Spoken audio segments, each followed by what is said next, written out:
ওই ভিডিওগুলোতে কীভাবে ভেরিয়েবল বানাতে হয়, ডেটা টাইপ কী, সেগুলো নিয়ে আলোচনা করছি। আজকে আমরা দেখব কীভাবে এই ভেরিয়েবলগুলোকে আউটপুট হিসেবে দেখাতে হয়। তো কোনো কিছুকে আউটপুট হিসেবে দেখানোর জন্য আমরা প্রিন্ট এফ নামক ফাংশনটি ব্যবহার করতে পারি।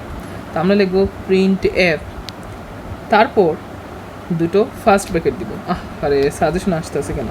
হ্যাঁ, আর এখানে শেষের দিক দিয়ে আমি যদি একটু জুম করি, এটা সেমিকোলন দিব, তারপর এখানে ডাবল কোটেশন দিব, আবার সাজেশন আছে। হ্যাঁ, তারপর এখানে ভেরিয়েবলের নামটা দিয়ে দিব। এই ক্ষেত্রে আমার ভেরিয়েবল হলো এইচ। আচ্ছা, দিলাম। তারপর এখানে আমরা লিখব পার্সেন্টেজ ডি।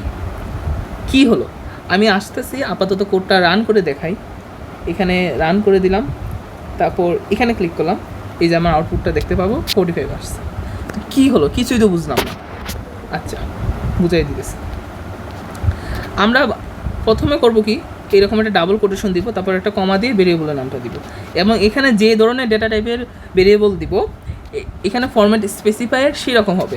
যেমন আমি এখানে আমার ফ্লোট যে ভ্যালুটা আছে সেটাকে যদি প্রিন্ট করতে চাই, আমি এখানে পার্সেন্টেজ এফ দিব, আর এখানে এইজের জায়গায় পাই দিব। তারপর যদি আমরা কোডটাকে রান করি, রান হও, তারপর কনসোলে গেলাম, এই যে আমার আউটপুট চলে আসছে। আমি যদি এখন ক্যারেক্টারকে আউটপুট হিসেবে দেখাতে চাই, তাহলে এখানে পার্সেন্টেজ এফের জায়গায় পার্সেন্টেজ সি দিব, এবং এখানে আমি থিং এই যে এই নামটা, এই নামের ভেরিয়েবলটা এখানে দিয়ে দিব। দেওয়া হয়ে গেলে আমি আবার রানে ক্লিক করব, আবার এখানে চলে যাব, এই যে আর যে ক্যারেক্টারটা আর বসিয়েছিলাম সেটা আউটপুট হিসেবে চলে আসবে।